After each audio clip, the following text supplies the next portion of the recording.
Well, good morning, Anna. Aren't you so excited to play oboe? Oh yes, Adam. I'm so excited to play the oboe. We should type like this the entire video. Yeah, okay. Oh yes, we should. Sing. Well, arguably the most important component of the oboe is the reed, which I've been having soak.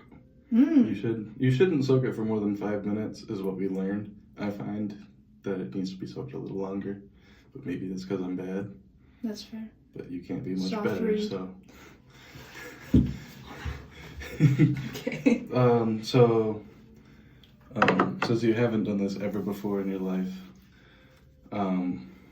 the basic principle is when you put the reed in your mouth, you only want to take like just a hair, a tiny bit, and your lips, they're gonna function as like pillows, and so you kind of just hug the reed and blow and just experiment and see what kind of sounds you can make.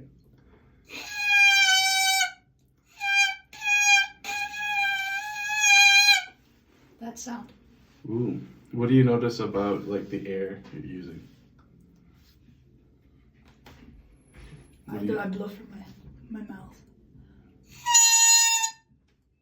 What if you kept your cheeks firmer and like? Probably would be better. Yeah. It's really hard to do though. Yeah.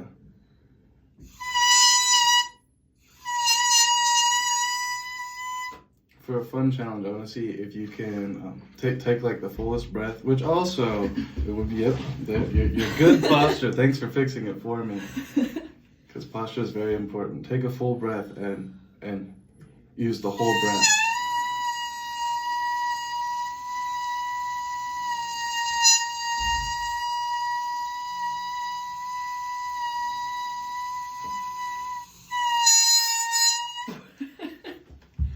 I ran out of pushing. Exactly. That's the interesting. That's the issue? That's the interesting about oboe is you're not always taking full breaths. Is it the same for all of the double reeds? No. No. I mean, like you can still like go for a pretty long time, but like it's not such an issue on like bassoon. But the main thing you want to think of, like if you were ever to play oboe for real, is you're not always taking a full breath, and sometimes you need to like write in your music, like where people would normally typically put like breath marks to like remind themselves to take a breath here. Like it might be a blowout mark where you get rid of your old air. Interesting. So I'll hold onto the reed for you, and then you can start assembling the oboe. The oboe.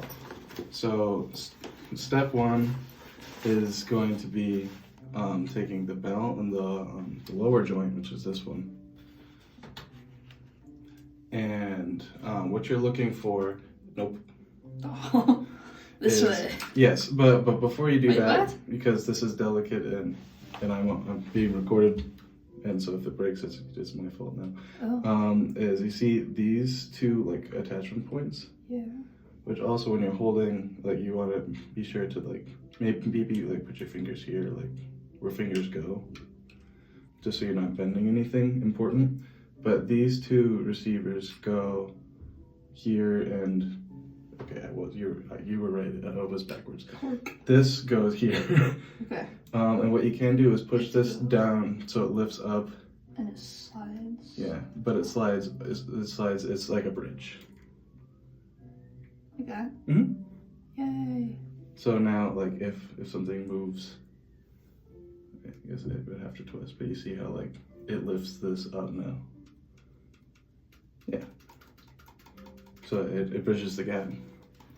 And so now we get into these. These things? Well, these specifically right here. Oh, those ones. Okay. I think we might need it. I can hold on. The next page. The next piece.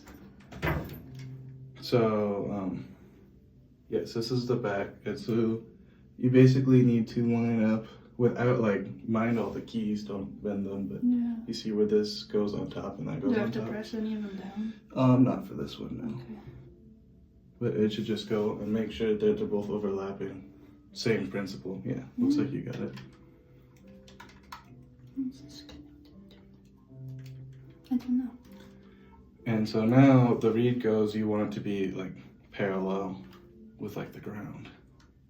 So it would go on like that. You could put it in, but like, push it in until it doesn't. You don't have to force it too hard.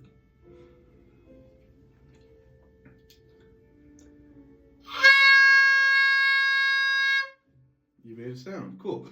So now let's get your fingers in the right spot. So let's start with this hand because it's mostly right.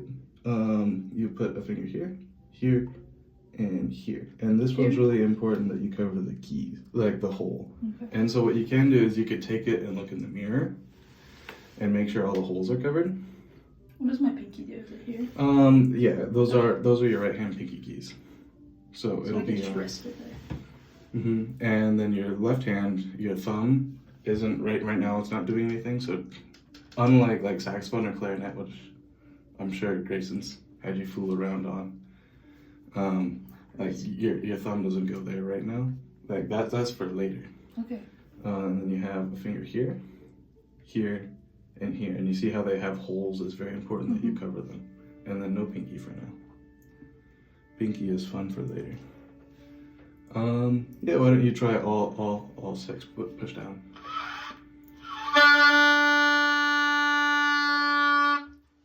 I notice you're getting a good sound, but you could probably take less reed into your mouth.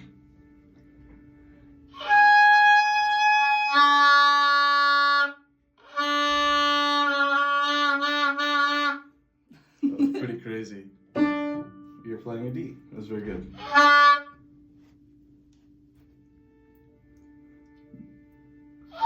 No. You wanna you can walk it up the scale, so you can take off one finger at a time.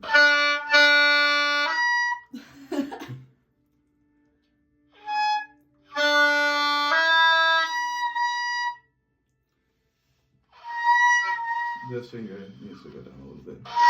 If you don't cover the holes, that's what the sound is? Yeah. Well.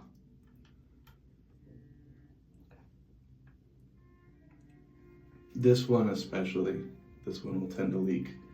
Which that's actually how you play the higher note. Have you heard Grayson make that sound before? Yeah. Well, like it's wobbling. Oh, I don't know. That's the incorrect voicing. So in general, you want to make sure you're pretty open in your like throat area.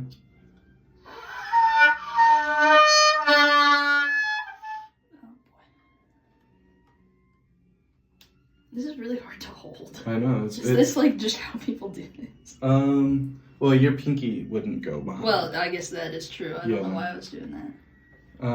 I do know some people play with neck straps. I would do that. Yeah, it would just be more comfortable, but.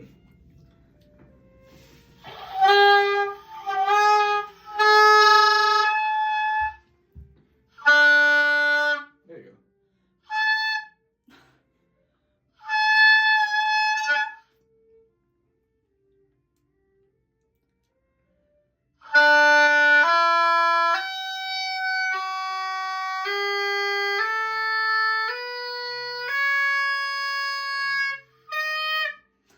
So,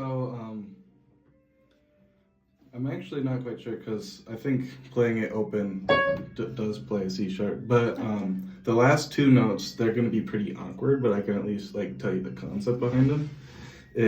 So you noticed how like it was playing higher when you didn't cover the key all the way? Yes. So the method is to drag, you see how this has like a lip? Oh, I see. So, that's interesting. So the key is still down, but that's called a half hole.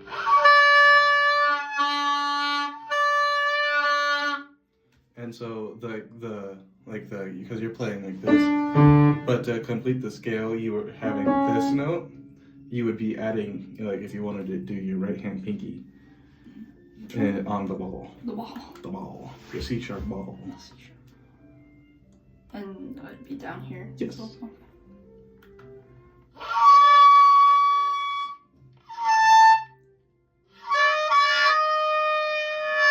This one's not covered. Which one? This one? Mm-hmm. And then you want to make sure you're only pressing down the ball.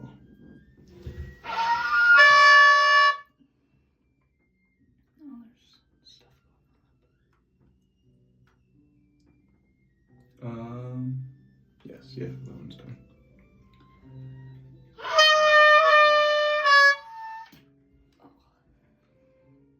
Yeah, Daniel doesn't play oboe anymore because it hurts his hand too much. You did it, yeah, that was... Oh, hi. Oh, hi, Grayson. Dude, all the practice shoes are taken. You can have this one in 2 minutes. Really? Yeah. Awesome. Okay, let's go. You want to say hi to Noah Darnell? I don't know who that You will. Okay. is. Ominous. Oh! You guys should date. Hey man, please don't make it weird. Why are you turning this? Okay, what do I have to do? Well, you've already done more than like this. More than enough. Yeah, more than enough. But Give me high cross buns. all right. It's only gonna use these 3 fingers. So yeah, so you don't need to have like you can just use I can your just thumb. have that open. Yeah, let it flow. Thank goodness. Okay. So it'll be hot cross bun, hot cross bun.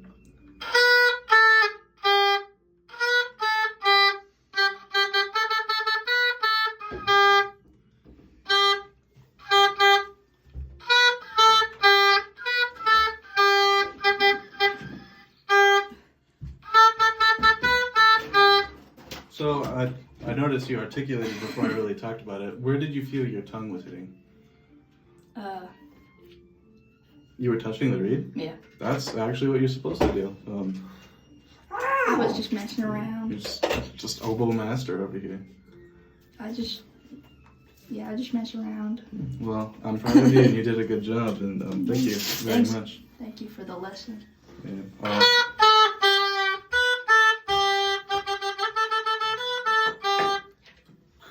Okay. All right. Now you have to let me try. I've never played a double reed before. I don't believe that. Is all open an actual position? It makes a noise. When Anna did it, it sounded like a C sharp.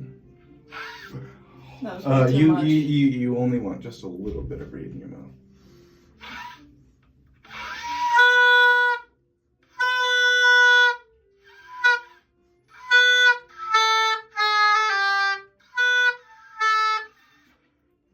Might be better than that.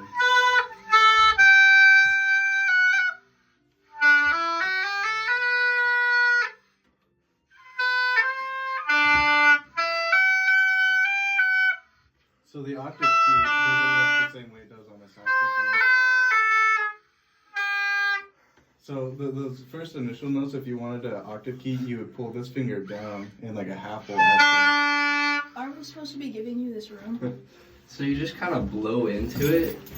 Yeah, well, like you were like, oh, you turned the big light on. That's gross. You